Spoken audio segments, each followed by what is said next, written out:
Kia ora and hello. I'm Chester for Earth Sciences New Zealand. This is our weekly catch-up with our friends over at the MetService. Meteorologist John Law joining me here on this Thursday late morning. It's not looking very flash. You guys have heaps of warnings up. And so kind of give me a quick run-through of what's going on with these wind and rain warnings in the South Island and parts of the North, too. Yeah, it's definitely, like you say, not a flash-looking story. Heavy rainfall pushing in from the Tasman Sea. That brings large amounts of rainfall towards those ranges of Western, but also places like the Richmond-Bryant Range, that border between Tasman and Marlborough, those northwestern areas. You can imagine that system runs in towards us. It just feeds the rain in, heavy rainfall through there. And on the other side of the hills, places like North Canterbury, Kaikoura, even us in Wellington and places like southern Taranaki, that's where we're going to find our strong winds as well. Wrapping around it, running down those mountains. Gusts in Wellington of perhaps 140 kilometers an hour overnight Friday and towards Saturday. It's been a while since we've had those really strong winds here, so it'll be something to watch out for as we head through towards Saturday. Hopefully clearing off pretty quickly, but definitely a windy old night for us on Friday.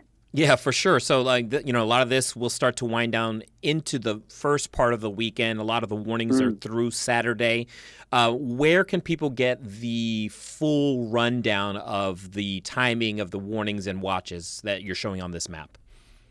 Yeah, so those watches and warnings are very specific to where you are. If you want to know the full details of your area, the timings, head along to the MetService website, or don't forget you can get all the information on the app as well, including notifications for when those watches and warnings are issued as well. So the MetService app, MetService website, all your latest information is over on there. Yeah, it's kind of nice. You can get notifications now. I saw that when I pulled up the app the other day, so that's a nice little feature. Shout out to all the warnings, all the folks putting together warnings, those severe weather warnings, the severe weather forecasters. I know they're a little bit busier after a settled week. John, is there anything you wanted to add before we start talking about what to expect as we head into next week?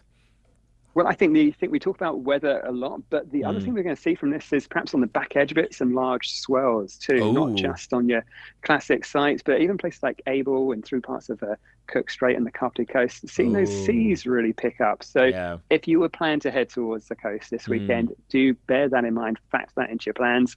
It's going to be pretty windy as well around those coastal areas, but I think particularly once those winds swing around to the south, a fairly good southerly fetch runs up towards us. So, yeah, definitely something to be keeping a close eye on too. Yeah, definitely. Good to know that. I hadn't even crossed my mind, but it'll be rocking and rolling in places like Lyle Bay and places like that, I'm sure, there in the Wellington region. That's good to know. Okay, and we have a bit of good news, but it comes with a little bit of a caveat. John, you may have a little insight to this as well, but, we're looking at the NIWA 35 here. I'm just showing you how dry the next period is going to be. So this is from the 12th of May through the 19th of May, and it's all below normal for pretty much the entire country.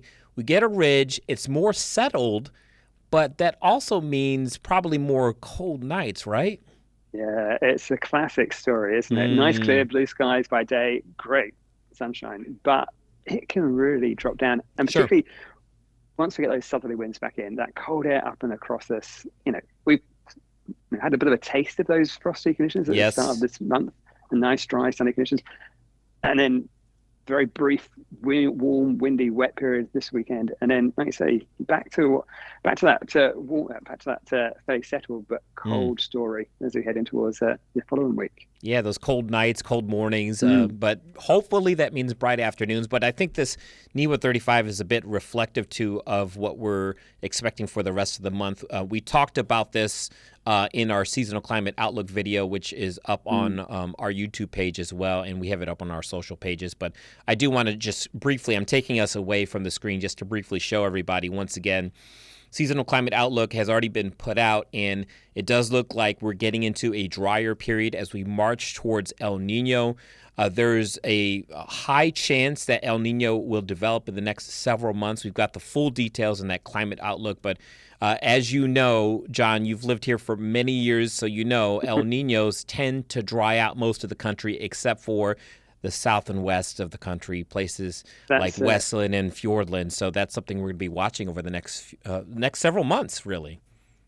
You can really see the dominance of those southwesterlies on the charts there, just with that wetter than normal pattern through that. You can imagine it. I was thinking of New Zealand looking like a boat, just sitting in that plough of the southerlies that come through. And the first places to see them will be that south and western coast. not all El Niños are the same. So there's still those Right. subtleties, those nuances that come through. And of course, you'll find some wetter days coming across as well. So keeping an eye on that short-term forecast is all, very good one to see. But definitely a interesting looking pattern as we head through the rest of the month and in towards that longer term. 100%. That southwesterly, as you mentioned, it can dry out the rest of the country. It can be active, but that doesn't mean we're not going to see storms. Like we're heading into winter. We're still going to see storms. We're still going to get chances for that wind and rain, and there will be wet days, which is why you need to keep, updated on the forecast, because again, this is a climate outlook. This is a multiple month outlook as opposed to the daily weather forecast, which can be drastically different than these outlooks, right? Yeah, definitely. We can see, like this weekend's a great example. Yeah. Dry for a good week beforehand, dry for a good week afterwards. Huge amounts of rain coming through, particularly on those western coasts. But how it all works out, when you take out the average for the month, we really want to watch out for. But yeah, it's definitely an interesting looking end to the week. There's nothing else. Yeah, exactly. A lot to talk about in the next few days. So of course, you guys are on top of it over the MetService. And before we go, I have to ask. It's almost the weekend. Do you have any big plans? You don't have to. Don't give us your full detail. We don't even know exactly where you're going to be spending your time. But any interesting plans for you over the weekend, or It's Wellington. There's always heaps going on. I don't know what you got going on. Yeah. I've got a bit of a plan tomorrow to head around to a variety of local establishments, should we say, and see what's happening through there. Yes. But it should be good to catch up with some friends over the weekend. But yeah, it's looking like a good weekend. Perhaps have more indoor plans than outdoors. Yes. But hopefully you've got some decent ones that won't look too bad for the first part of the day tomorrow. What's happening up in Auckland? Yeah, I think for us, I'm just going to spend time with the family and do our errands. It's a good day to do the errands is when it's kind of unsettled and rainy, in my opinion, unless it's severe weather. And then by the back end of the weekend, it does look a little better up here in Auckland. Still a bit showery at times, but I think overall we're pretty excited to find a way to get outside anyway. You got to get outside at some point, because at some point the winter turns, right? Exactly. I think take advantage of those days when it's there. And when it's great. It's always very hard when you're doing your housework and you feel like you should be outside enjoying sunshine. So yeah, those days when it's a bit grey and dreary, spend them indoors. Yes, exactly. 100%. Well, John Law, thank you for joining us here, and we'll catch up with you soon. Again, I'm Chester for Earth Sciences New Zealand. Thank you, everyone, and have a great day.